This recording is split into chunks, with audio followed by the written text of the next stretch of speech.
I always absolutely believe that I'm going to get every role that I audition for. Maybe there's a couple of them where I say, you know what, this is a stretch. This guy is not. I'm not.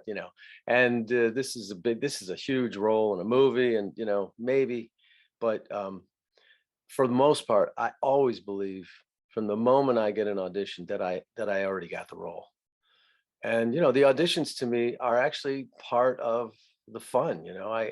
I think if you can approach it that way, it's the same thing with with working practice. If playing a sport, don't just think of playing as being the thing that you're doing. Everything about it is what you're doing. The practicing and the preparing and the studying, because you love it. I mean, nobody loves baseball more than Coach Ballgame.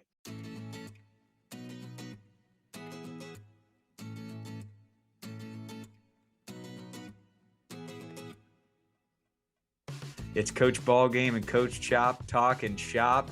How you doing today, bearded one? I'm doing well. How you doing, bud? It's May 3rd, 2022, and I think this will come out May 4th, which is tomorrow. And May the 4th be with you. May the 3rd be with you. I've never seen a Star Wars movie. How about that? I don't believe that. That's amazing. Wow. I've seen snippets of the original, but honestly, yeah, I just never got into it. My dad loved sci-fi, but I just did not. And yeah, I mean, and every kid I ever tell that to is like, no way, Coach Ballgame. But it's true. That's amazing. So were you a Star Trek guy then, or you just like weren't watching a bunch of TV, or what's the story there? I think I was more of a William Shatner and Spock fan. I mean, I love those two guys, but yeah, I think I'm more entertained by Earth and human stuff. I like that. TJ, you're a big TJ Hooker guy. William Shatner. TJ Hooker. That was a great show. Shatner, man, we got to get him on the pod. Today is maybe one of my favorite guests. It's one of my best friends, and you might not know him by name, listener, but you've seen movies that he's been in. You've seen TV shows that he's been in. He's been acting for 40 years. And his name's Don Harvey. And I call him Don Harvey, the actor. I also call him Swede Risberg because if you're watching on the YouTube, and Tommy does a great job of getting the videos out so we can post them on YouTube. That is a blown up photo of the 1919 Chicago White Sox. And they made a movie about it called 8 Men Out, and Don was in it. Don was Swede Risberg. We're going to tap into that. That's faux show. But yeah, I'll give a more formal introduction when he comes on in a few minutes. But just a journeyman actor. The guy has worked with the likes of Costner and Bruce Willis and Liam Neeson and Sean Penn and Jeff Bridges and Cusack. And wow, you've heard of 6 Degrees of Separation with Kevin Bacon. I think it's 5 degrees of separation with Don Harvey. Wow. The guy, he just works, and he loves Grinder. acting, but he also loves baseball. He's from Detroit, so he's a big Tigers fan. So I might have a little trivia game today on Detroit Tigers trivia. Hope you're ready for that, Coach. I'm ready for that. But I'm feeling good, man. I'm feeling good. There's no doubt that getting back to work and getting back to this podcast, it just helps me. It helps my mental state. So I am in a good place. How are you? I'm good. I want to know a little bit more about how you and Mr. Don Harvey met. Like, what's the impetus of this relationship with so great Mr. question. Harvey. Thank you. Love that thoughtful question there. Thank you. Yeah. Inquisitive. Back in my thespian days, I actually minored in theater arts at Brown University. I majored in business econ, but I don't know one thing about business economics. And I'm realizing that now that we're in the process of buying a house and getting into escrow, and you guys have helped on all the loan things. And Indeed. I know I took classes on the words of loan and all of those words that involve business and economics, but I wasn't interested, so I really didn't pay attention, and now it's coming back to bite me. What I did pay attention to was my buddy on the baseball team who invited me to an acting class, and I went, and I fell in love with the whole process of acting. And we're definitely we're gonna nerd out on acting with Don. But I met him on a movie. My friend wrote a movie called Holy Ghost People, and it was about a snake handling Pentecostal church in the hills of Tennessee, and I played a small role in it, and Don was kind of my best friend in the movie, and we immediately hit it off. We just talked about baseball and the Tigers and music. He's also a great guitar player. So that was 2012, and in the last decade, we've played dozens of gigs together. I've played the drums with him. We've had such bands as the Don. We've had a band called the Nantucket Salmon Pants Band. Mm-hmm. Yeah. Where it was just the two of us. We each have 4-year-old daughters now, so lots of bounce house parties. He lives up in Santa Monica. I mean, he drove my aunt from Santa Monica to our wedding. Just a great guy, and one of my best pals. So yeah, that's how we met. Love that. The Nantucket Salmon Pants Band is my new favorite band. Absolutely. He's kind of like a big brother to me. And when I told Dad, hey, I'm in a movie with this guy, Don Harvey, he's like, wait, Swede Risberg and 8 Men Out? Like, yeah. His first gig was in the Untouchables. So, I mean, he's literally like in a scene with Kevin Costner. He had a few TV spots before that, but what I'm excited to talk about is kind of the parallels with acting and baseball, and how there's so many different, I mean, you hear me reference it all the time on this podcast, of things I've learned either by auditioning or not getting parts and not getting roles, and correlating that to the game of baseball. And I had it happen last night at a Sandlot where there was just failure after failure after failure, but I had a young lady at the Sandlot who would not let that beat them, and they just kept turning the page. And it was her first night. She didn't know anybody. She was the only girl there, and boy, she taught us all a lesson on bouncing back. And she got the bounce back award last night, and then she ended up hitting the ball really well her last at bat. So lots to dive into. We'll probably be up against it with Tommy Gold going to class, so just let us know when we got to get out of here, Tommy Gold. But that's my story. I'm sticking to it. How you doing? Love that. And I love hearing about the young lady last night bouncing back and just responding. That's the message to our team coming up today. State champion or state playoff game, first round. And, we got a big one. Tell the listener what's going on tonight in the state of Arizona with you and your team. Got a 4:00 ball game. You've got Push Ridge Christian Academy versus Tanca Verde. That is the Lions versus the Hawks. And that's a big ball game. The season series currently is 2-0 Lions. Bang. And we're just looking to play solid baseball. And if something doesn't go our way, just respond individually and as a team. And if we do that, we're going to be hopefully advancing to the next round, which would be Saturday. So one pitch at a time. When you woke up this morning, were you a little more nervous than for a regular season game?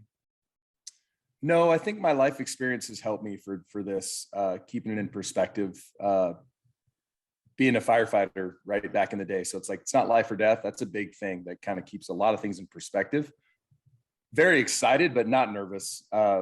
We've got a really good club, and we've been playing really good baseball. So it's just keep doing what you're doing, try to beat the game, try to throw strikes, put the ball in play, run the bases smart, and play catch on defense. And you do that, good things will happen. And if the other team outplays us, God bless them. And I feel good about our team. I woke up excited. I woke up earlier than normal.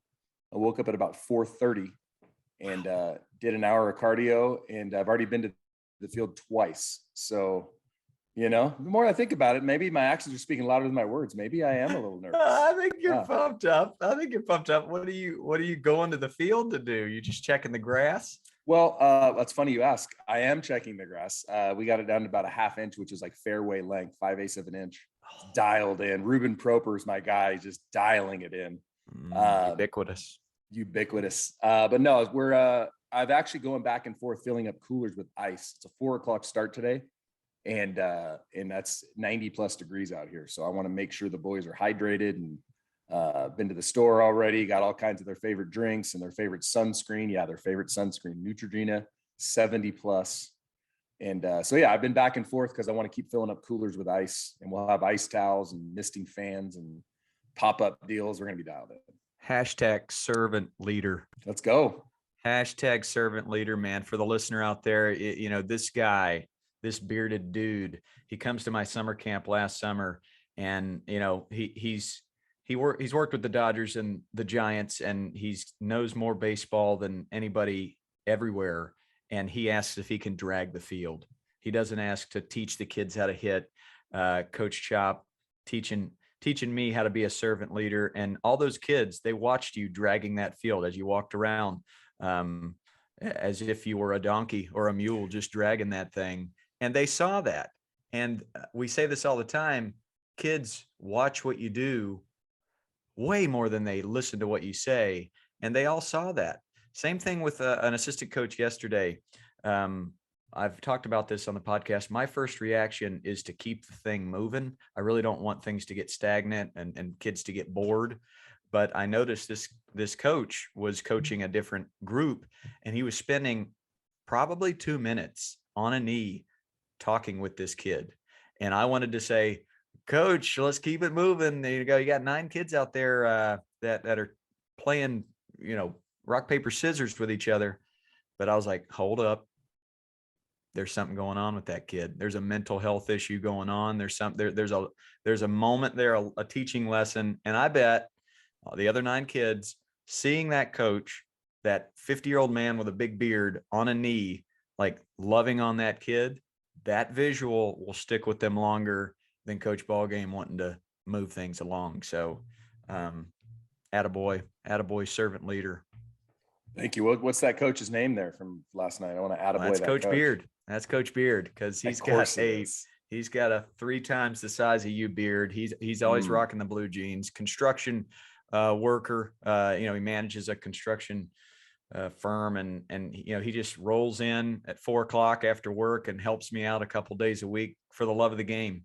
He just you know, like us, he thrives on it. And that's another thing our guest today, Don Harvey, has done, is he's come in and won't accept any of my payments, but he helps. He coaches the kids sometimes just because he loves baseball, and it really is a job that helps your mental state. It makes you a better dad and a better person, and it gives you that perspective you need. You know, we were just talking before we pushed live on the podcast. You know, my wife's best friend just moved to Texas, and it's like every day, every year you live, there's struggle, and there's more challenges that you got to face. But if you can provide yourself with a job or a community that helps you battle through those challenges, then you can do it. And coaching kids definitely helps me, man. So I'm pretty pumped for your first game tonight. I know there's going to be maybe a moment or two that the kids get a little bit riled up or nervous or anxious, maybe even 3, 4, 5 times where maybe you're down. Do you have a speech? Do you have something to say to them, or do you want to keep it relaxed? What do you got? We've already talked about it as a staff, that we anticipate that happening multiple times throughout this potential state playoff run. And just knowing that we're built for it, and we're equipped for it, and to breathe and to slow the game down and to trust each other, and to know that we have strength in our numbers and our preparation, and we're built to bend but not break. So we've talked about it. We expect that as a staff, that it's baseball. You know, there's going to be an error, there's going to be a strikeout, there's going to be a walk, there's going to be something that doesn't go our way. But we're really excited to see these boys respond. They've responded all year. And, you know, as a coach, like, that's what you're most proud of. Like the easy win is that's fun too. But like, when you talk about a source of pride, it's when your boys or your girls come through a tough moment and they come through in spades. And that's when, as a coach, you're just so proud of them. So, man, oh man. Well, talk about coming in a big moment. Ladies and gentlemen, we got a guest today, and he's a Michigan native. Chopper, he went to the University of Michigan, undergrad, master's degree at Yale School of Drama. Yeah, baby. In the 1980s. You Formerly saw him in known. the Untouchables, The Beast of War, Casualties of War, 8 Men Out, and an episode of Miami Vice. And I saw all of them with my dad. In the 90s, you saw him in Die Hard 2, Hudson Hawk, American Heart, The Thin Red Line, TV Wise, ER, NYPD Blue, and every other TV show that's ever been made. He's been in it. Recently, Yellowstone, epic. Better Call Saul, epic. And right now you can see him in We Own This City on HBO. It's one of the best pals I've got. He's one of the best guitar players the world's got. Don Harvey. Oh, thank you, Coach. Chopper, you guys are awesome. good morning. I love your show. It's amazing. Love Yeah, watching. Don's. especially on those I long sent drives. Don a couple of the episodes, and you've been listening, huh? Coach Oh, Sweet yeah. Risberg? Oh yeah. Yeah, I do a lot of driving, so I love to listen to it while I drive. And Diane, my wife, is bringing in my breakfast now. I know you love to talk about breakfast, so Oh, let's give Diane an atta girl. arranged to 1, have 2, it. 3. I got Atta it. Atta girl. girl. How's There that she little is. lady Ashley doing? She's wonderful. She's in school right now, and she's 4 years old. She just turned 4, Yeah. which I know is kind of bizarre. I mean, you guys know what it's like to have young kids, but you're young kids yourself. So, when you get to be my age and you get the opportunity to have a little, your first child, it's quite a trip. It's a lot of Yeah, That's fun. amazing. It's some work, huh? How you doing there? I see you spend a lot of time with her, man. All the time. Well, I'm an actor, so I'm at home. I mean, I live in this apartment here in Santa Monica, and it's a beautiful place. We live near the ocean, but we got mom and me and Ashley, and so my work usually revolves around trying to figure out a time to do what I got to do, but at the same time, having lots of fun with them and making sure that everybody's happy. So it's a lot to juggle, but it keeps you young. That's Love right, it. buddy. Well, you've introduced me to a lot of great friends, and I want to introduce you to one of mine. That's Chad Chop right there. Love it. He came Chop. to he came to last year's summer camp, brought his kids, and right away just had this vibe, just like us. Just, hey man, I'm positive, you're positive, we're positive, and he just an uplifting voice right away. And he's like, we should start a podcast. And I was like, Oh, yeah, that great sounds pretty idea. good. great And, idea. You guys and are then- you guys are a great duo. And Really then fun. Mookie Betts, Dave Roberts, Hunter Pence, Brandon Crawford, Brandon Belt later. I'm like, yeah, we should start a podcast. Everybody loves this dude. Yeah. And it's been fun. I think this is episode 30 something. And this is probably one of the most exciting ones for me, just having the Don on. So Oh, I appreciate you coming. Chopper, I'll let you lead it off. You got anything for I got our one. guy today? Yeah, Don, very nice to meet you. Thank you so much for coming on. What are you eating for breakfast? I'll ask it. well, I've got here bacon and eggs. Yes. Which is, just traditional. Yep. Yeah. Bacon Oh and my Standard. gosh. Look at I got that. here a nice Kodiak waffle. Oh, you're Oh, dialed in. Which Ashley eats every day, a waffle. So I Yeah. decided to join her. I've You're been dialed dieting, in. been dieting pretty heavy. I was kind of found this fast metabolism diet, which is a lot of fruit, vegetables, and protein. So some of this stuff isn't on the diet, but you got every once in a while you got to just take a little break just to remind Yeah. yourself what it's like to eat like a regular person again. And the fun thing about that too is when you do that, when you're eating really good, when you do get the bacon and the eggs and the waffle, it tastes so much better than when you do it all the time. I know. Right? You That's boy, the best. howdy. That's the best. So the question I have, Attaboy. for you that and I know this is going to put you on the spot right out of the gate, so I apologize, but we talk about like Mount Rushmores for our athletes. Oh boy. So you've worked with some amazing actors, and you're an amazing actor yourself. But can you throw 4 names up there that are like the ones when you sit back, you're like, I cannot believe I got to work with? Oh, Jeff Bridges. Yes, I love Jeff Bridges. Brian De Palma, John Sayles, who directed 8 Men Out. Wow. More recently, wow. Bob Odenkirk comes to mind. Yeah. Better Call Yes. Saul. Yeah, those are good times. Man. But you have to stop at 4, I guess. But Hey, that's really good. And yeah, Bridges is, Jeff one Bridges of my favorites. Yeah, there's a lot of people auditioning for that role, and you talk about chemistry. I don't know. I just walked in. I remember the guy who was one of the producers on the show later became a manager of mine, and now is a very good friend of mine. And he just told me that it's just something happened when I walked in the door. Jeff lit up, I lit up, and it was like this connection. And doesn't happen all the time. It's rare, but when it does, it's fantastic. And that's what I tell people about when me and Coach Ballgame met. It's Basically the same thing. It was the same thing with Brian De Palma, actually. Everyone told me that Brian De Palma, he's a director. He directed Scarface, which is one of his most famous movies, The Untouchables. Very dark individual, haunted, but almost like a Hitchcock kind of a director from the 70s. And everyone said, he is notorious for not, liking people and not being very receptive when you walk into audition. So just don't pay any attention to it. Doesn't mean he doesn't like you, So I'm like expecting him to just not say a word and everything. And he was very dark at first. And I finished the first scene that I read. And as soon as I finished it, he jumped up out of his chair and was like, "Oh, Don." He came across the desk, started smacking me on the back. He goes, "All right, I'm going to read this next scene with you." So he grabbed Lynn Stallmaster's script and started reading with me. I actually read the Billy Drago scene, the guy where this was for the Untouchables.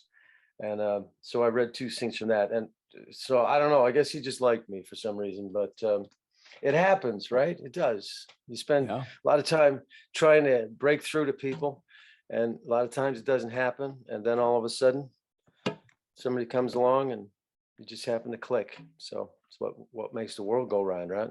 I love it. So your wife brought in breakfast there, Don Harvey, the actor. Have you mastered the art of acting while eating? I never was able to do that. How does that work? Well, it's difficult because once you start acting, you start looking at yourself and thinking like, well, what am I doing? Is this real? Like I'm standing, what am I doing with my hands? How am I eating? Eating is one of the hardest things to do, but I'll never forget Kevin Costner. The very first time I was ever on camera was in the Brian De Palma film, The Untouchables. And I got to sit in a 1929 Model T with the cop car with Kevin Costner all night. And he had this one moment where he took a carrot, took a bite out of it, and he's eating. And he said, I like to use food for props. You can say a lot when you're eating. And he said, for example, if I chew this carrot and then I see something and I stop chewing.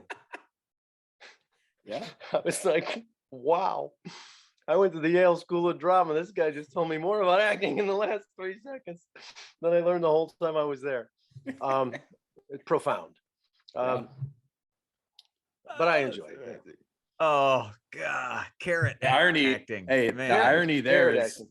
Hey, the irony there is he was the one eating the carrot, but you were the one that had better vision after that. Carrot? I don't know. Right? That's Ironic. what you do, Coach Chop. Little That's pun, what you little do pun, there. little dad joke. A little I connection did. to I the had a very puns. clear moment there. Yes. Well, man, I'll take it back to how we met, and what a story this was. And I don't even know your side of it, but we met on a movie my buddy Joe Egender wrote called Holy Ghost People, about a snake handling Pentecostal church in Tennessee. What are the chances of a guy from Michigan and a guy from North Carolina getting there? So I had known Joe forever, and he had written this part for me. He's named Smiling Bobby. And that funny, ironically, that was my nickname as a kid, was Smiley. So I was always a smiler. but it was supposed to shoot. It was supposed to shoot in October of 2011. So I go to North Carolina from LA to North Carolina to hang out with my folks before we go shoot the movie. Well, they delay the movie until May of the next year. So that's when I drive up the East Coast to New York City to see some friends. And guess who I met? Mrs. Ballgame Yeah. while on that trip. And then guess who came to Tennessee when we shot the movie the next year? Mrs. Ballgame. And there he was, Don Harvey, playing a guy named Brother Sherman. And we played good friends in the film, and we just hit it off right away. I remember, I think the first time we met, we were running lines, and we just laid on this bed and we just talked about the Tigers, and we talked about baseball, Okay, and just too much fun we had on that film. But yeah, did you have to audition for that movie? How'd you get there? I did audition. Yeah, that was a time in my career where the roles were a little bit sparse, and I was really looking for something. I wanted to work really badly, and I went in on that audition, and um, yeah, the directors weren't there. I just had to put myself in tape for the casting director. Didn't even meet them until I got to the set, and man, was it a trip. We were out at a girls' camp Yeah. just outside of Nashville. And it was just like the budding spring, and there was just birds singing, and we stayed out in these little. We each had our own little bungalow that we stayed in. It was outside. There was no heat, and boy, in the middle of the night, it would get to be about, I don't know, 40 degrees out there, and you had these little tiny blankets to be shivering all night. Oh yeah, Couldn't wait to single get up in the beds. morning and go to the mess hall where they had some heat in there, and eat breakfast. But yeah, the first time I walked on the set, the first person I talked to was Coach Ballgame, and he introduced himself as Coach Ballgame. And I remember I was trying to get that Southern accent down, and I heard it. I heard him say a couple of words, and I was like, "All right, I'm gonna just stand here and talk to this guy for a while." And after a few minutes, we were both just laughing our keisters off. It was pretty fun. That was really fun, and we played Talk some about catch. chemistry, yeah. We Pardon? played some catch, and Oh yeah, played a lot of catch. just hung out, and I think you taught me a lot about the life of a journeyman actor. You'd done the biggest movies in the 1980s and the 90s. You'd worked with the Sean Penns and um, the Bruce Willises, and here you are on a small budget film, and you're giving it your all. And we had rehearsals, and we were just playing, and you kind of showed me, you know what, you can just you show up, you be very prepared, but because you're prepared, when it's game time, you get to just play, and you get to be present. And I saw that when the camera started rolling. It was like, you're just being you're just natural. And I was like, oh, this is the key to acting. And I was reading an article about your path, and you've been doing it for 40 years, even longer than that. And just recently you kind of had that realization that you can just be you. Is that right?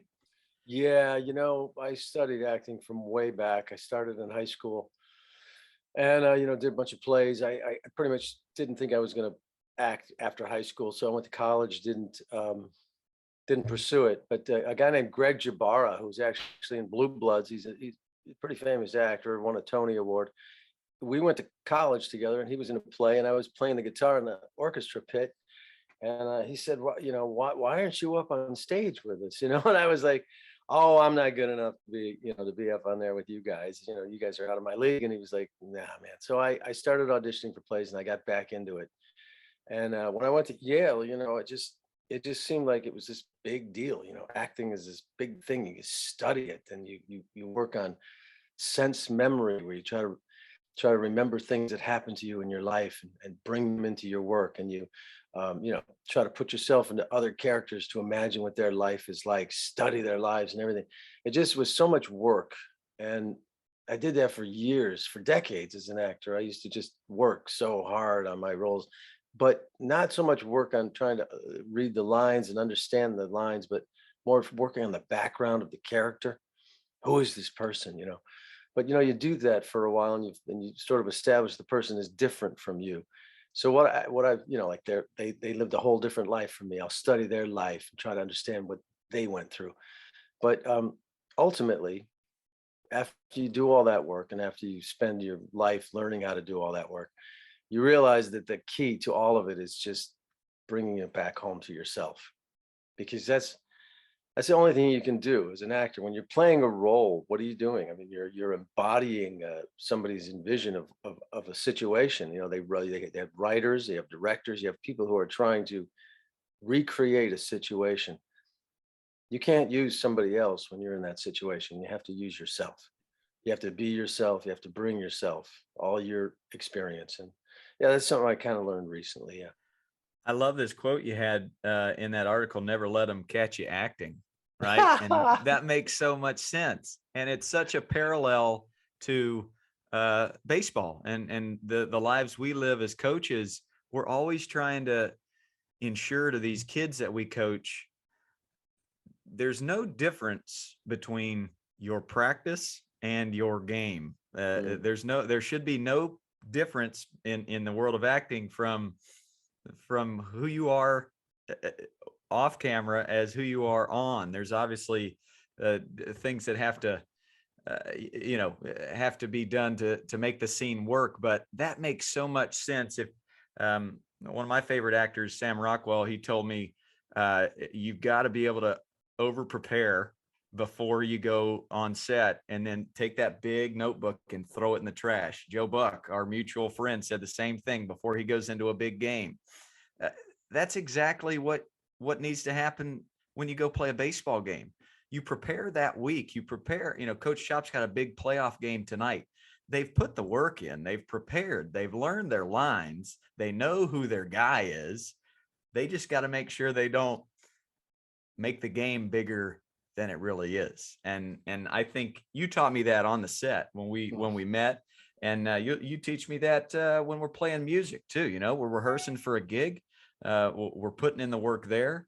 So the parallels to art and sports, they're nonstop. And I appreciate you teaching me that, brother. Well, Sherman. yeah, I mean, the thing is about sports is you're absolutely right. When you step on the field, your heartbeat shouldn't change.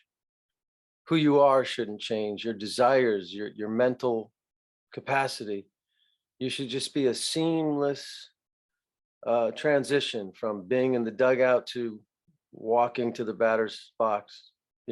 It's because that's what really separates the greats, is that they can just bring everything who they are, be as relaxed as possible.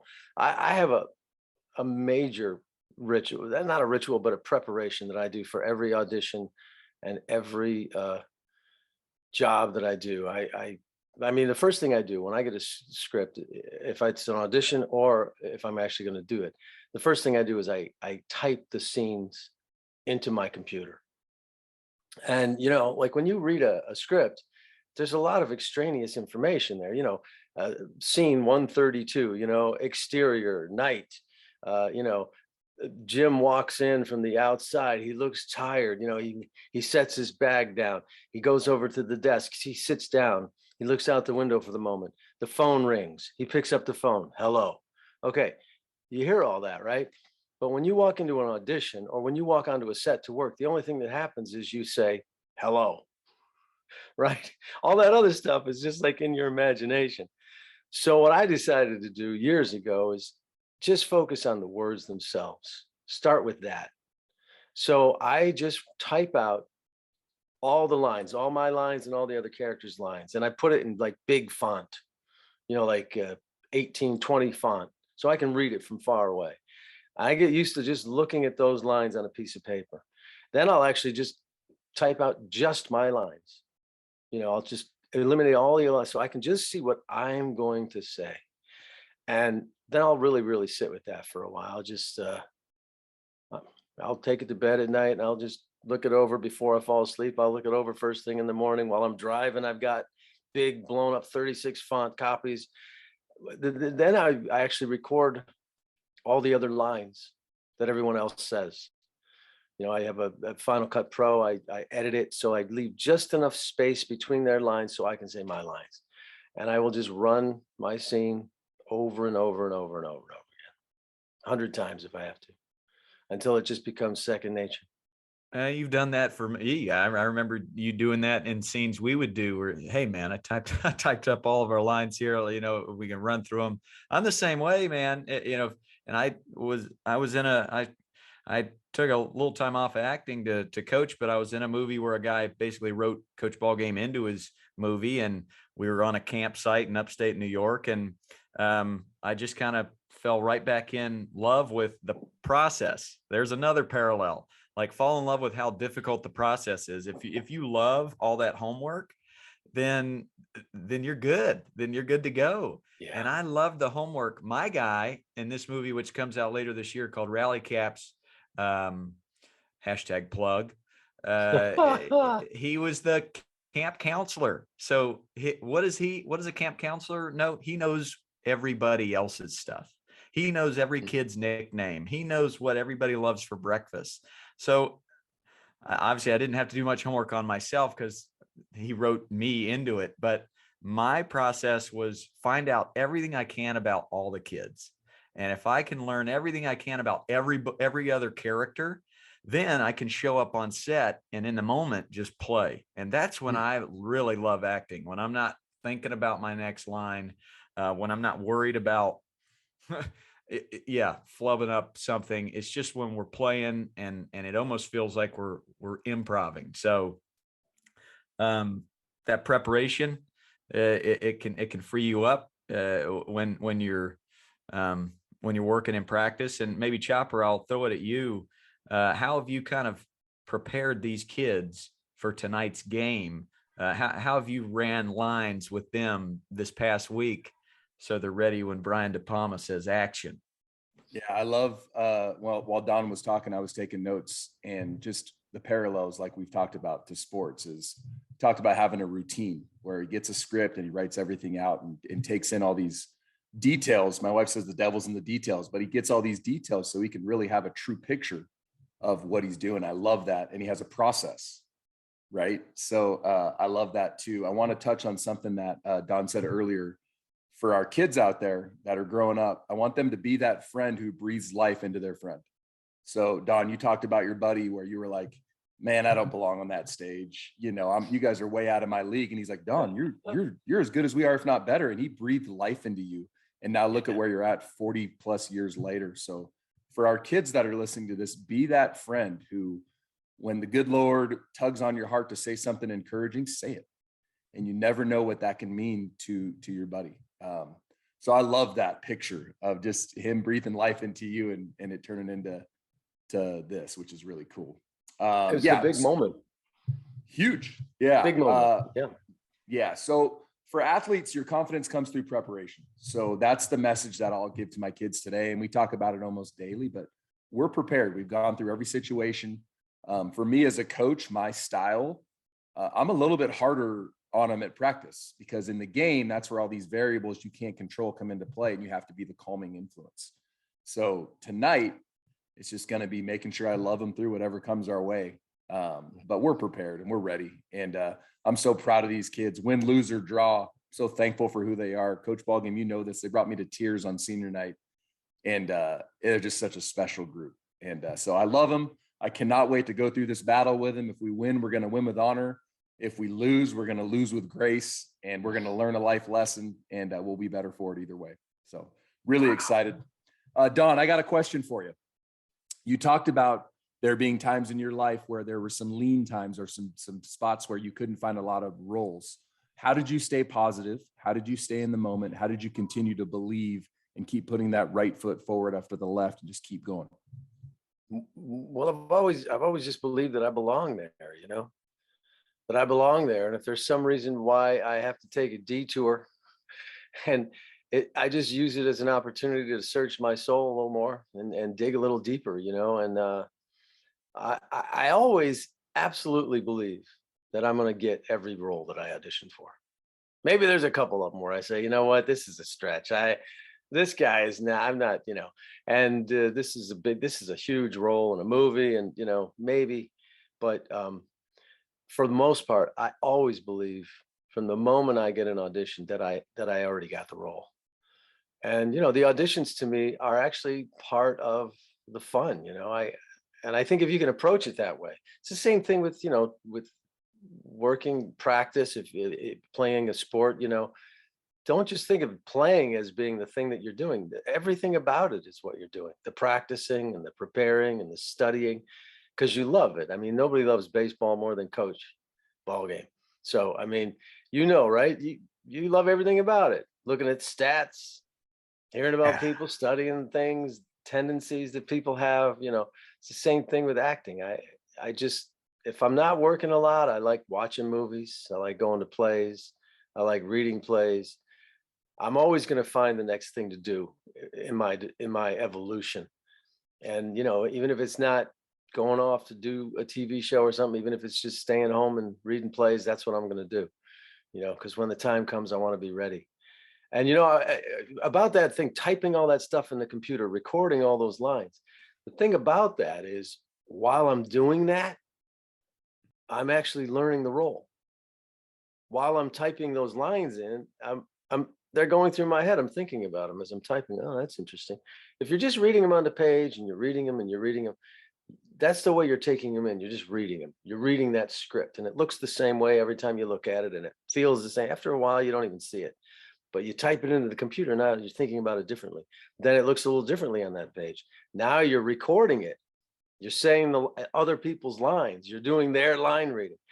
And then after you do all that work, what do you got? You got this great tool to practice with. Run your lines with yourself. I'm sure it's the same thing with baseball, putting the tape on your bat, or you know what I mean, or working on rubbing a ball or something. It's like you're just bonding with the game. Am I right? Oh, we talked about it with Daniel Bard, just kind of the mental game you're trying to play to get outside your own head. Yeah. So he had the yips, and for the better part of a decade, he just couldn't find the strike zone. Now he's back. He's the closer of the Rockies. He's found this positive external thought, along with a couple of mental cues to kind of get him where he needs to be. And for me, if I'm acting, or if I'm prepping for a scene, under every line that's my character's, I'm writing, well, what would James say in this? Or like, what's the subtext behind it, And then I can get into it, because we're having a chat right now. We're not thinking of our next line. We just have all this bubbling subtext underneath what we're listening to. We're just listening and reacting. So it's the same thing, that game of baseball, game of golf. That you're always just trying to get outside your own brain, and the psychology of it can be such an obstacle. So man, I love baseball. I love talking baseball, thinking baseball. I also love talking acting. And this is a great quote about talking acting. This was from your article you sent over as well. I love this. The best actors are willing to be vulnerable. They're willing to do it badly. And when I had an acting teacher tell me I'm allowed to do it badly, I'm allowed to fall flat on my face, that's when it freed me up. That's when I got comfy as an actor. I felt like I belonged. I felt like I could belong. And same thing happens when a baseball coach tells me you can do badly right now. Amazing. Chopper, what do you got there? Term I like to use for my players is be confident and fearless. Right? Be confident and fearless. Our confidence comes through our preparation, and our fearlessness comes through a coach that just frees you up. Hey, if you're going to make a mistake, be aggressive. Similar with acting, probably. Hey, go be aggressive with this. Like, let's see what you can do, and if it stinks, we'll do it again. But as a coach, for me, it's like, I want my kids to be confident and fearless. And Don, the question, yeah, put that energy. The question I had along those lines, did you have an actor or a teacher or director that that gave you that same message, or kind of let you know in the moment, oh, they're flawless. They have flaws as well. They're freeing me up to fall flat on my face. Well, after all these years, I met somebody named Jack Stalen. He runs an acting sort of a workshop. I wouldn't really call it a class. I just meet every Saturday, and he's been doing this for a long time. He went to Juilliard, was a successful actor in New York on Broadway, did a lot of television and films, and he just pretty much ended up doing a lot of equity waiver theater, directing it here in LA, and working with younger actors and helping people to develop. And I just started working with him a couple of years ago, and it's amazing to me that the whole different focus when you're not thinking about all the technical things that actors think about, but you're just really just thinking about being honest. You're just being completely free. It's probably the same thing in baseball. After you study and you're working out at fielding and throwing and hitting and all those things, eventually you just get to the point where, like you say, there's no difference in your heartbeat between when you're in the moment and when you're just living your life. You got to bring yourself, and that relaxation is the key. I just started to experience it recently in a way I never had before, which is just stop. The thing about when you're acting, there's these voices in your head, and they're saying, oh, you're not this, you're terrible. Oh, you're gonna mess up this line. Oh, that was really bad what you just did. And you hear these things, right? So you spend your time trying to silence those voices and say, I don't want to. After a while, you just get to a point where you say, that's fine. I love hearing all those voices, all those things saying all that negative stuff. It's fine. It's just part of who I am. Those are voices in the character's head. It's the same thing, I think, when you're playing baseball, or you're playing a sport. If you start to feel like negative or whatever, apprehensive, just let it go. Just let it happen. Don't fight it. Just be in it. Let it push you forward through it. Am I right?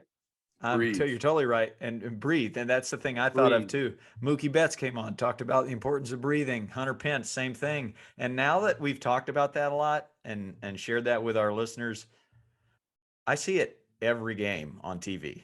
Oh, yeah. Almost every at bat, I see a hitter take those deep, long breaths. You see pitchers do it all the time. And I think I used to think, oh, that's a fear-based thing, that they're doing that out of fear. And now full circle, no way. That is a cue. That is a way to kind of embrace, okay, I am in this big moment, and I'm going to embrace it. And I'm going to live in it honestly and genuinely. And I teach it every day now to my kids. I say, hey, you look out of breath. Let's do the 5 and 5. 5 seconds in your nose, 5 seconds out your mouth. I also do that when I'm scared. I do that when I'm nervous. I do that when I'm angry. And after about the third time of doing it, I forgot what I was angry about. I forgot what I was scared of. And it really relates with these kids. So that's a line, coaches, use it, do it. Because boy, those nerves can really bite you in all walks of life, man. Anything you're scared of. Yeah. Oh, go ahead, Don. I'm sorry. No, I was just gonna say, sometimes it comes down to a sense of humor. Like sometimes when I'm feeling really negative, or like I'm thinking I'm in the middle of a scene and I'm thinking this is not going well, man. I'm messing this up.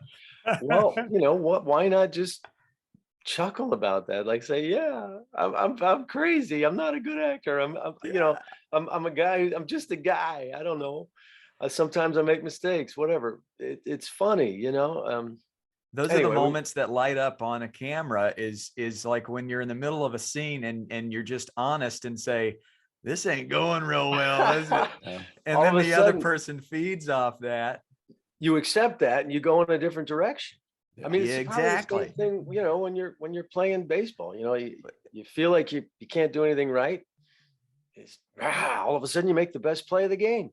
Well, look at Chopper. What do you do with a pitcher that's struggling? You go out and you got a pocket full of what? Yeah, bring him some Altoids. I just call time, walk out, pull out some Altoids. Hey, fresh start, bud. Let's just make them laugh. If you can laugh, you can get back in the moment. And whatever you're scared of, it's like all right, man, hey, just take a deep breath. It's okay. Get you an Altoid. We'll be fine. And then, you get back in the moment, which is all we're really ever trying to do, is if we can just get in the moment. And as coaches, it's how can we help our kids? And like, yeah, you're anxious. Mookie Betts is anxious. Like, you're not the only one. You're not on an island of fear. Like, we're all navigating this crazy life that we're living, and we're all just trying to do the best we can. So you're going to make mistakes, but how often can you get in the moment? And that's, as coaches, we're trying to help teach them. And that's a life skill. The game's going to come and go, but like in life, how often can you get in the moment and respond? If you make a mistake, dust yourself off, take a deep breath, and try to, if you got to make it right, but then get back in the moment and try to be great and love yourself. I love what you said earlier. You said you believe you're going to get every role. And I wrote that down because I tell my kids all the time, you have to believe in yourself.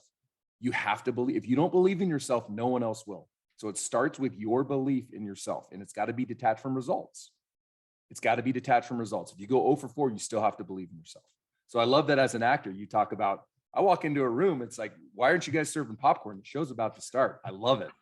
That's it. That's the vibe. It's amazing. And you're going to be the best version of yourself. It's great. And we were talking about preparation, the thing is, I had a tendency to always feel like I hadn't prepared enough, no matter how much I did. I was very hard on myself. And I think that's one thing that this Jack Stalin, the guy that I kind of know, really love now, basically what he says is, doesn't matter what you've done to prepare. The moment begins, you just drop it all. Doesn't matter, because you can feel like you're totally underwater. Like, oh man, I didn't do enough work on this. Forget about it, man. Because no matter what you did, I'm sure it was enough. And you have to be sure that it's enough. Yeah, you give yourself 100% to try to prepare. But once you start, forget about it. Just be in the moment. That's the Texas Tech. Yeah. That's so good. And when you can try that, and when you tell yourself, okay, be present, be in the moment, but your first thought is, but I'm not.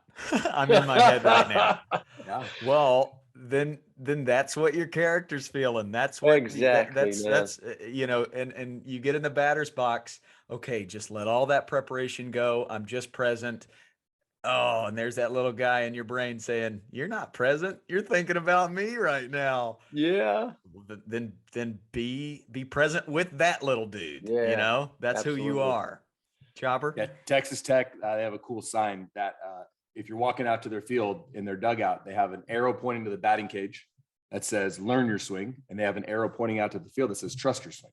No. So it's cool. It's that thought of like, hey, you did what you did, whatever it is, it's got to be enough. Because if you're thinking about mechanics and learning your swing on the fly, you're in trouble. You just got to compete. Right. But coach, if you got that little rascal on your shoulder and you're in the batter's box, timeout, then you'll see guys do it. They'll look at their barrel, they'll breathe. Sometimes the umpire might tell them to get back in the box. They're just not ready to do it yet. And then they'll try to get clear-minded. Guess who went 0 for 4 with 4 strikeouts yesterday? The best player of our lifetime, Mike Trout. Wow. Just let that soak in, kids, right? I don't bet on baseball, but if I were, I'd be betting on Mike Trout today. Uh-huh. Yeah, exactly. He's due.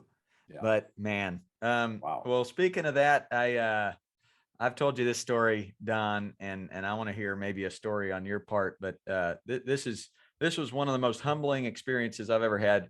If you speak to any actor, I don't know too many that love auditioning, and it takes years and decades to even just feel comfy auditioning. But it definitely helped me in my baseball career in the big moments when you go in and you see all these people you don't know, and you're supposed to dance and make them laugh and or make them cry and then walk out. I go in for an episode of a TV show, and I was ready. I just felt confident. I'd been taking acting classes for a couple years now, and I felt ready to go. And casting director knew me, brought me in, and I just nailed it. I know I nailed it. And the casting director's in there, the producers, the director. There's like 15 people in there, and they're like, "Wow, very, very nice." And as I'm walking out the door, I look at the casting director, and I say, "See you, Craig." And I immediately notice like everybody kind of looking around, like a little bit lost. And I walk out the door, and I immediately start to start to think, why was that such an awkward moment walking out the door? And I realized the guy I'd called Craig was the casting director, and his name's Scott. Got him. I felt so confident and comfortable to just point right at him and say, you brought me in here, brother, and I knocked it out of the park for you. See you, Craig. Guy's named Scott. Did not get the role. Stay humble. Humbled, called me back 4 years later, and I booked the role. Oh. So he just gave me a 4-year sabbatical on that one. But man, That's so funny. Any actor I meet, I ask him, do you have a story similar to that? What you got? Any just awful audition stories? Oh, awful audition stories. Oh man, I try to forget those. Oh, I remember one time I went into audition for Encino Man, and I did my homework. I researched it, and I started studying apes, and I decided I was going to become an ape. So I was experimenting with some mind altering stuff, and I kind of just was an ape. I drove up to the the booth where the guy lets you in, and I was just like, and I got out my driver's license, gave it to him. He looked at it, okay, Amazing. checked me off. I went in, parked, went into the casting office, just went into the That's audition, called method, folks. and That's straight method. That's acting. bananas. oh man, the directors and everybody, they're just like, okay, Don, you ready to go? I got out. I was like sitting up on the back of a table in the back, like sitting up, Amazing. like squatting in the corner, like did the whole thing, and walked out. And I remember as I was leaving, I looked back and they all looked really scared. Yeah. It's like, boy, that guy belongs in a mental institution. Well, I But, tell you, yeah. these- Go ahead. These are the things that people, actors will do when they really, really want to go out to the edge to try to get a role. I remember Bud Cort told me a story of how Bud Cort played Harold and Maude, and Harold and Maude, he played Harold. And he's a very good friend of mine, has been for decades. He's, just a one of a kind person. But he went into an audition one time, and it was a vulnerable part. He said, excuse me, it's the director, producer, casting director, a bunch of people, a reader and everything. He said, I need to do something before I actually do this audition. And he took off all his clothes. Then he put them back on. And then he sat back down and he did the audition. Wow. Just to get into a vulnerable state. Just to get into a vulnerable Amazing.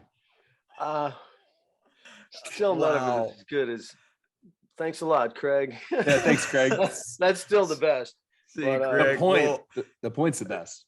Oh yeah, you got a point. See Yeah, you, Craig. and it was close to See a you, Craig. Craiger. It was like, I'm so comfy, I'm gonna call you Craiger. Yeah. Wow. That kind of traumatized me because with our mutual friend Joe Buck, he takes me out to St. Louis Country Club, and I'm playing golf with a hockey Hall of Famer, Chris Pronger. First 3 or 4 holes, I call him Scott. I call Chris Pronger Scott. And finally, by the 5th hole, he's like, hey, Joe, who's this kid calling Scott? No way. No way. And I looked at him and I said, your name's not Scott, is it? He said, it's Chris. Being a Hall of Famer and a St. Louis legend, he had, I don't know anything about hockey, so I have that on my side. But I think it did traumatize me not calling Scott, the casting director, Scott, that now I just call everybody Scott, including Chris Pronger, NHL Hall of Famer. So I can remember 70 nicknames, but I cannot remember real names to save my life. That's just the way it goes. But you're fearless. Crazy. Hey, Yeah. There is that. You don't let that and then, stand in your way. He takes the shot. Exactly. Take this opportunity. Exactly. Now we're all rolling with the now Coach we're Ballgame going. hats. Let's Three go. amigos. Wow. Well, this got a brings me black down. That's great. This brings me down a character train. What does rake mean, Coach? You tell all of our listeners about raking. Raking is a random act of kindness every day. Look for an opportunity to just be kind, and you never know how that can impact a stranger. Random act of kindness. Something Mr. Don Harvey, the actor, did. He's done many things for me.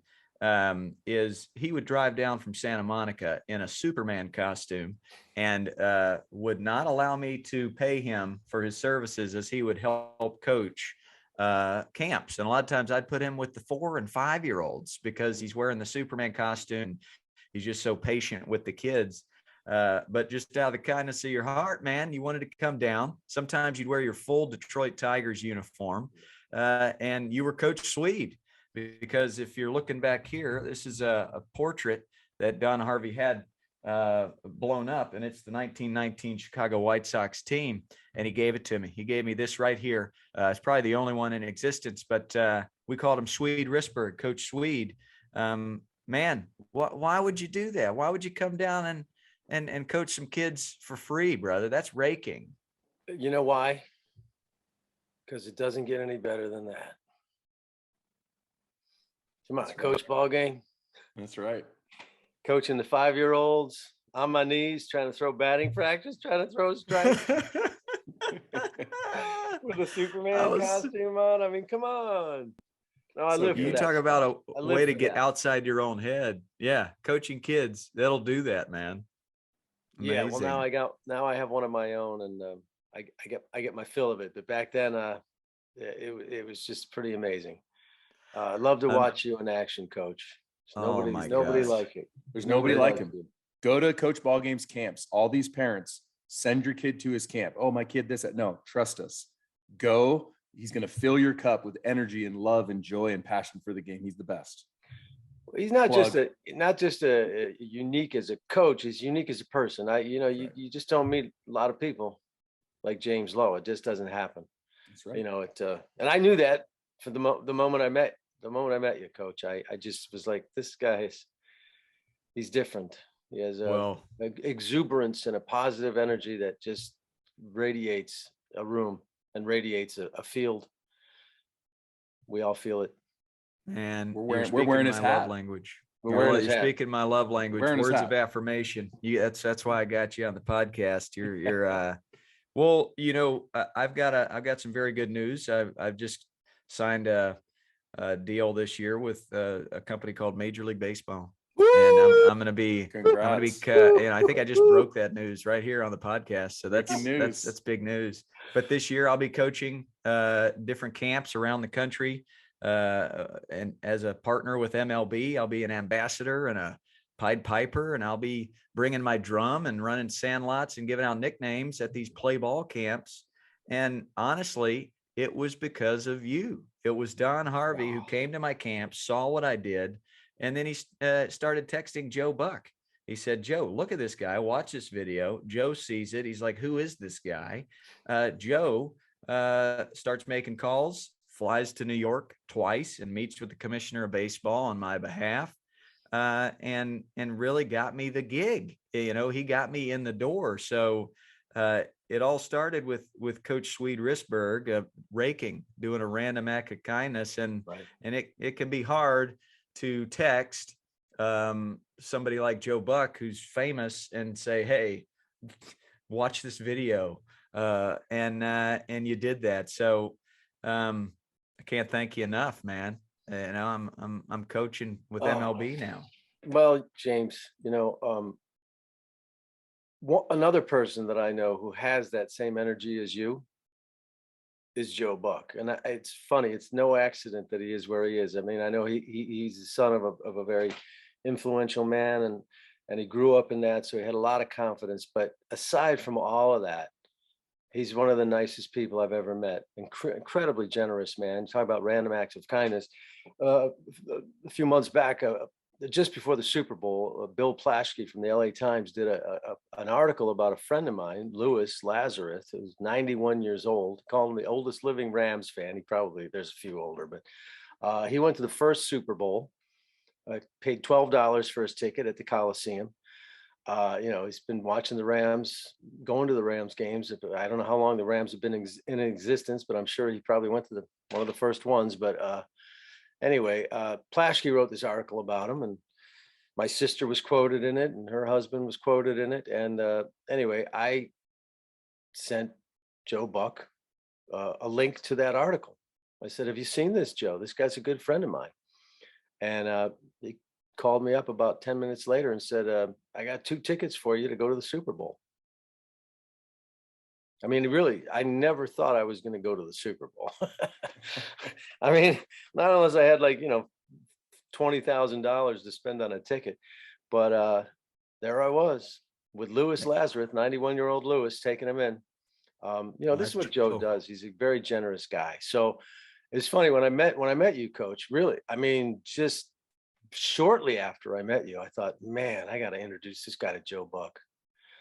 And, I'm really happy that I figured out a way to do that. But, the thing is, introductions are just that. They're introductions. We're introduced to many people in our lives. And most often it doesn't go anywhere. But you're the one who takes the ball and runs with it. That's what you do. Well, You brother, take your opportunities and you make the most of them. And I say congratulations, man. thank you, Congrats, brother. Coach. It's the best. I think mom and dad, they never asked me to settle. They always they always got pumped up anytime I booked a gig. My first line on a TV show was a show called Chuck, and Chuck, the main character, Zach Levi, gets hit right in the groin with a football, and I come up, Meathead number 1 is my character name, and I say, "Ooh, right in the pills." And that was my first line ever. That got me my SAG card. Wow. Hey, Chuck on NBC. Yeah. That was my favorite show. That was our most favorite show. Me and Deb, we loved that show. Oh, I got to go back and watch it. I got to see it. You got on to there. watch it. Amazing. Meathead. I wore my own clothes, but ooh, right in the pills. And that was it. That was the line. But, Man. they would get fired up anytime I'd book. Like once a year, I'd book something, and they just kept pushing me down this line. And they probably learned it from experience. You don't want to go and do a line of work that you despise. It's going to just wear on you. So being able to now, almost 40 years old, go to a baseball field today, coach a bunch of kids, and bring my drums and guitars. And this is Old Man Wrigley week, so I'm wearing a Cubs onesie with a Santa Claus wig and beard. Like, to be able to marry all my interests, I need it. When I have a week off work, I'm in the dumps. That's kind of how it works. And I think that's the job you got to find. And so thank you to my parents and you and Joe and many others that got me there. So that's breaking news. And that's for you right there. Chopper, back to you.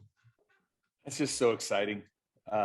Yeah, I'm going to love on you more too. I felt the same way Don did when I met you. And it's why we're doing this podcast, is that energy and that love and that joy. I wanted the world to see it. And I wanted the message that you preach and I believe in, and I try to preach, of just like, let's love our neighbor, and let's be kind and let's be goofy, let's sit on a drum and bang a drum. And everyone always asks you, how do you get the attention of these young kids? You're special, man. And now I didn't even know you were on Chuck. I loved you before that. That's amazing. Let's go. So I love it. I love you. And I'm so thankful every week I get to see you. And you're the best, man. And I'm glad I got to meet Don too. I'm ready for some trivia. I know you got trivia coming up. Well, I'm excited. Can I just give one note? Please. The Mount Rushmore thing. I got to put Sean Penn up there, obviously. Bang. I didn't think about him. And Bruce Willis, both those guys. I was thinking, you got Bruce. Well, we talked about 6 degrees of separation with Kevin Bacon. I think you've got 5 degrees. You've got to have 5 degrees of everybody. Cusack. And before we get into trivia, we got to talk 8 Men Out. We got to talk it. How did it come about? How did you get the role? It was one of your first films. But was that an audition process as well? I was out of town doing a film in Israel, The Beast, and I came back and been back for about a week. And my agent said, "This is something they've been casting for months. They've been doing this, and you're getting in at the last minute. They couldn't find anybody for this role, so give it a shot." And I knew David Strathairn, who was a good friend of John Sayles. We did a couple of things together before that, so I guess he put in a good word for me. And I met John Sayles, and he was very receptive. We had a great audition, and then a week later, I was in Indianapolis, and I was talking to the guys, and they said, you just joined us a week ago. These guys have been practicing for weeks, for months. They had been getting together every day. We worked with a guy named Ken Berry, two-time Gold Glove winner. Played for the I think he played for the Royals. He definitely played for the Angels. I played for the White Sox. And he was in the Royals coaching farm teams, managing. But he was our coach, and he had been working with these guys for weeks. So I came in at the last minute, but he crammed a lot of information. But one day John Sayles was looking at his storyboards, which is they draw out these figures of what they want the pictures to look like in the movie, and so they can give it to the director of photography, and they can see we're going to come from this angle and this angle. There's a shot of a guy. It's called Swede. The caption was "Swede boots the ball," and there's a like a kind of a crude drawing of a guy, and the ball's bouncing through his feet, and you see a close up of his face, and it looked just like me. It's like they had the same features and everything. And I said, "Wow, John, did you draw that?" And he said, "Yeah." I said, "That's pretty good. That looks just like me." He goes, "Yeah, it does, doesn't it?" I said, "Well, when did you draw that?" He said, I drew it 3 years ago. Like, Wow. yeah, like he saw me in this role before he ever even met me. So I don't know. I guess it was just meant to be.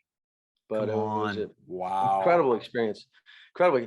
Canberra, we used to catch fly balls in the outfield, and we're all standing out there with our gloves. These people are hitting these huge bombs to us, right? We're standing almost up against the fence, and Ken Berry's got no glove on, and they're just hitting these balls, and they hit one to him.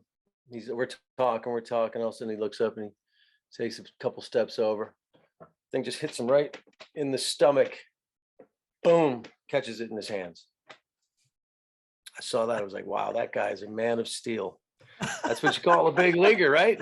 That's right. I mean, I've been on a baseball field my whole life, but shooting a baseball movie is so different and technical. Like, all the shots you think of your favorite baseball movies, all of those shots, like there has to be a screen in front of the camera and in front of the director, just in case the hitter actually lines one, like there's so many close calls where you're trying to get this perfect shot of this player hitting a fly ball or a ground ball. And think of Field of Dreams, where Costner's throwing to Ray Liotta, and he actually hits a comebacker that hits him in the foot or something like that. And that was not planned. They just improvised that. Like, you've got these expensive cameras that are right in front of home plate, and you kind of need a coordinator. You need somebody there that be like, this line drive could hit the camera person right in the face. So we've got to have screens. No, there's a couple of guys standing right there with mitts ready to catch the ball. There's plexiglass in front of the, with just a little window for the camera, but around the camera is the plexiglass. And the thing is, you can't really fake that real life major league action. So you got to do a lot of takes, because you might get it right, but it just doesn't look real. So you got to keep going. I mean, John Cusack at third base, they hit one day, they hit ground balls to him for probably at least a half an hour or more, one after the other. And, because he had to make this diving catch, and he just kept missing it because it was like just out of his reach. He just kept missing it, and then he'd catch one, but it would fall out of his glove. And then finally they hit one, he caught it, and all the people there just erupted. There was always a lot of extras in the stands watching as we were shooting. The whole place just erupted. And, that you got to try to get that action moment. I had to do a double play where flipped it over. And, buddy. Bill Irwin, who played Mr. Noodle. Who was the best player on that cast? Who could play? Well, I'm going to say Charlie. Charlie Sheen. Although I know DB Sweeney, DB probably would be upset by that. DB was good, but Charlie actually, I think, had some tryouts for some minor league teams. I mean, he was a really, really awesome player. He just looked like a baseball player. Incredible swing, rocket arm. I mean, he was just a couple of those shots. I don't know if they put him in the movie, but just taking a ground ball in center field and throwing a strike to home plate on one hop, did that about 20 times in a row. I mean, I always used to hit batting practice, see if he could hit one over the fence. And if he couldn't hit it over the fence, he wouldn't come in for his shot. He'd be like, Charlie, you got to come in. It's your shot. He's like, yeah. Bam, and just one day he couldn't actually get one over the fence. I guess it was wind out there or something. And they just kept sending PAs out there to get him. And finally, John Sayles had to walk out. Come on, Wow. Charlie, it's your scene. You better get back here and shoot it. But yeah, it was a lot of fun. I mean, getting up in the morning, going on a baseball diamond all day and getting paid to do that, to make a movie is just unbelievable. And not only that, it was period movie. So you not only are you doing baseball, but you feel like you're back in 1919, the old uniforms, the gloves, everybody, all the extras are wearing all the clothes. It was all the billboards in the, in the stadium, everything just looked beautiful.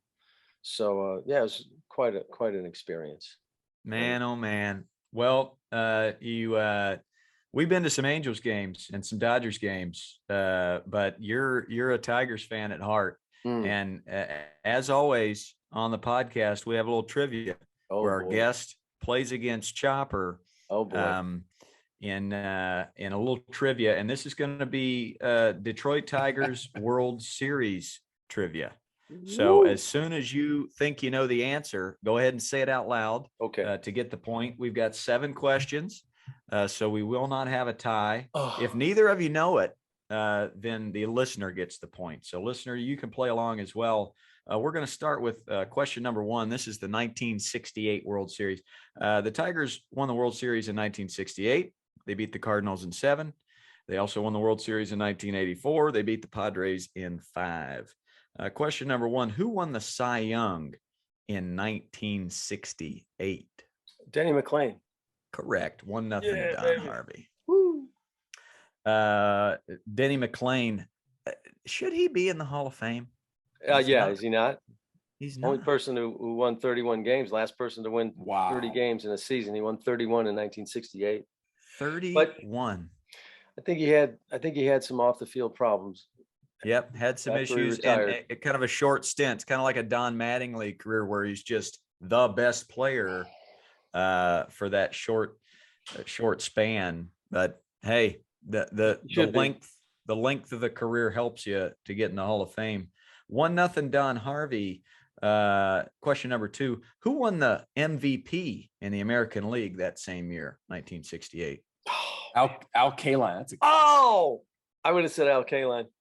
But Kaline was on that team, but he got hit by a pitch and broke his arm early in I think it was in May of 68. So he did play, but he didn't play a full season. No, who's the American League MVP that year in 1968? Willie Horton. Go ahead, Don. Okay, no. Bill Freehand. I'll just go through all the Tigers. Yeah, right. I love it. I thought this might get you. Is he a Tiger? Denny McLain. Oh man, of course. He won the Cy Young and the AL MVP. Yeah, of course. Wow. I don't know why I thought there's MVP's got to be like a hitter. 31 Pitchers games. don't normally win MVPs, right? Nope. No, I'm trying to normally. think. Did Verlander? Kershaw won Cy Young and MVP. I don't know if he won both. I know he won MVP like in 2014, I think. Speaking of Kershaw, all-time Dodgers strikeout leader. Is that right? So cool. Yeah. And the Dodgers have been around for a long time. 1884 or something like that. They used to be the Superbas. They had some really great names. Go back and look up the Dodgers names, just that franchise when they were back in Brooklyn. It's amazing. The Bridegrooms. Oh yeah, Bridegrooms. Cubs were the Blue Whales. Ooh. Oh yeah. Okay. Still 1-0 Don Harvey. Listener gets that point. Number 3, who pitched 3 complete games, winning all of them? Mickey Lolich. Mickey Lolich is correct. Mickey Lolich threw 3 complete games, won all 3 in that World Series. Can against you the believe that? Cardinals. Who does That's that? amazing. That's Who amazing. does that? That's Madison. And he was like Bumgarner-esque. he was not even the star. Denny McClain was the star. Yeah, I know. Denny McClain, just I think, clutch. lost maybe both his starts, right? Or did he just lose one of them? I don't know. Anyway. Wow. Well, yeah, I think he did lose one of those games in that World Series To Bob because Gibson. it went 7. Bob Gibson probably beat him 1-0. That's the cool thing about big moments is you just never know, right? So like you got this guy who was good, very good, obviously, but all of a sudden he becomes a superhero because he's able to keep that slow pulse and becomes a postseason legend like Mark Lemke and Jeff Blauser. Very good hitters, but they hit over 400 in the playoffs always. And you're like, man, these guys are so clutch. It's so fun as a fan. David Freese. Really cool. Jock Yeah, Tober, Freezer. Freeze, Freezer. Jock. I think we can get Freezer Number- on here, Coach Ballgame. We got to get Oh. yeah. We We get could get Freezer on Freeze. here. Love There that you go. guy. Freezer's a stud. 2011. Yes. Come on, man. Freezer. Greatest Great game in the dude. history of my life of baseball, except for the 86 Mets. Oh, Oh, yeah. gosh. By the way, there's a great documentary. I think it might be a 30 for 30 on that 86 Mets team. You got to see that. Mm, It's love on those guys. Hulu Lenny or Dykstra, ESPN Plus. It's a deep Mookie dive Wilson, on that. Mookie crew. Wilson. Daryl Strawberry, Man. Dwight Gooden. Strawberry, Straw. Dwight Quite Gooden. good. Come on, Keith. Keith Hernandez. Hernandez. Yeah, man. Keith Hernandez. Number 4. Who were the only 2 Hall of Famers on that 1968 team? Al Kaline. Yep. Correct. And then the other one only played in 31 games for the Tigers that season. That's your hint. Wow. Hall of Famer from that season. Oh, Initials. EM. Eddie Matthews. Correct. That's wrong. Let's go. wow. Eddie Matthews played I know- 31 games on that 68 Tigers He team. must have been older at that time, right? He was. I Yeah. think he. That's because he was too old for. I didn't really get to see him too much. I was just a kid. So each of you get a point. 3-1 Don Harvey as we move to 1984. Let's go. I have an outside chance. Not really. Yeah. But I was born. I was 4 years old. Who was the most valuable player of that 1984 World Series? Kirk Gibson. Alan Trammell. Hey, Alan Alan Trammell. Darn. Was it? Yes. It was Alan Trammell. Yeah. Adelaide. Good job. So it could have went both ways. Alan Trammell 9 for 20 with 2 bombs in that series. Gibby 6 for 18 with 2 bombs in that series. Yeah, Trammell got him. 9 for 20. How about Cecil Darn. Fielder? Cecil? Cecil Prince's was a dad. bunk. Tony Gwynn went 6 for 19 in that series, I think. Padres. Wow. There you go. Who managed that 1984 Tigers team? I Hall can of see his Famer. face. Oh man, come on. I can see his face. Sparky Okay. Anderson. Sparky Correct. Anderson. Yeah. Yeah. Sparky. Oh, can't believe I Sparky didn't get that. and Sparky Anderson. Have you ever met him, Chopper? I have not met Sparky. We had a guest that talked about hanging out with Sparky. I'm trying to remember which guest it was. Legend. What a legend. What Hall of Fame pitcher had 2 wins in that series for the Tigers? Jack Morris? Correct. Let's go. Yeah, of course. Yeah, I was back in Jack Morris. '68. You got me. Like I was thinking '68. Yeah. Jack Morris, a tight one that Morris. Don Harvey sneaks out 4-3 on. Hey, good Detroit job, Don. Tigers World Series trivia. job. Shot. Good trivia. That was Attaboy. good. That was a good game. Good job. Man, oh man, I'm going down my line. Anything else I've missed, Chopper? Any closing touches on this episode? I'm looking and Don, thank you so much for coming on. And some of the things you talked about, they're just so synonymous with both sports and acting. You're talking about Transcendent. having a process, having a routine, believing in yourself, keeping your same pulse, and you get that through your preparation and that confidence and that ability to know you put in the work and you're ready. And then also having to work through anxiety. So you got that voice in your head. Can you breathe? Can you slow it down? Can you laugh at yourself? So I loved it. It was so cool meeting you. And I wish you the best of luck and continued success in your career and being a father with your daughter, Ashley. And I hope I got that right. Did I get that right? You got it Ashley? right. Ashley I Court, want- way to go. It is not, Ashley it's not Court, Scott. Hey, take care, Craig. Yeah. All right, Craig. Don, I appreciate you, man. Hey, thank you so much for coming on and taking the time to spend with us. It's great meeting you. Oh, my pleasure. And I look forward to meeting you in real life, and look forward to seeing you soon, Coach. The Don, you're the man. Thank you so Don. much. This will be out tomorrow, and probably my favorite one yet. Attaboy. Really good. So good. Let's Don. give let's give him an attaboy on 3, folks. 1, 2, 3. Attaboy. Attaboy. Thank you, We Coach. appreciate All right. you. See you. See you, Good luck brother. Have a tonight. great day. Hey, thank you, Don. Thank All you. right, man. See you. See you later. And there he goes. And there he goes off into the any- sunset. I'm There he gonna eat my goes. breakfast. I love you guys. Do it. All right. See you. All right, man. Don. See you. So That was great, Coach. Wow. Yeah, I'm gonna try and start bringing in. I mean, just anybody adjacent to baseball. I texted my pal. What a name drop this is, Danny DeVito. He's gonna be on. He wants to do it, and same thing. You know, an actor that struggled for a decade. You know, and then kind of wrote his own story and did his own thing and produced his own. You know, started his own production company. And when I was texting him about this podcast, he's like, way to go, way to do it on your own. You're doing it yourself. And I was like, yeah, you taught me that. You know, you can't just wait for a phone call. You got to crank up your own thing. So, And he's amazing because like my high school kids are like, Danny Yeah. DeVito. I'm like, yeah. So Come on we're now. older. And now you got these kids because it's always sunny in Philadelphia. That he's still relevant. Yeah. And, my and gosh. he's just a lifelonger. So Don's been doing this Grinder. for 40 years. Danny's been doing it for 60. grinder. Yeah, just grinders. So that was Corey really Guerin's fun. another one, Coach. Coach, I want to get Corey Guerin on. He posted something recently that is just right up our alley. Let's go. Teammates with Hunter Pence, but talking about it doesn't matter what comes our way. It's how we choose to navigate through it. Really powerful stuff. So we got to get Corey Guerin on. He'll for sure come on. So I got to Strong. reach out. Just got to reach out to him. You'll love him. Before we close up shop today, you had a former guest text you, and this actually went viral. I saw a video of this happening. Daniel Bard texted you. He had he needed some advice. What was that? He did. He said, Chopper, we're in Philly and we got a strength coach who's going to try to beat the cheesesteak record. And so I took that and ran with it and tried to give him like almost hourly how you would do it, thinking he was going to beat the 1-day challenge.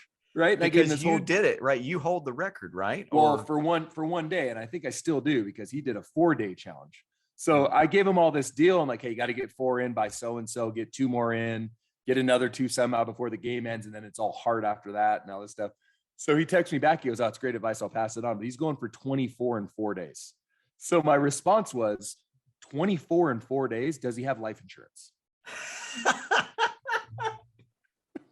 That was that's what it turned into. And he loved it. And I was like, hey man, good luck. And that is a death wish. It was all over the web.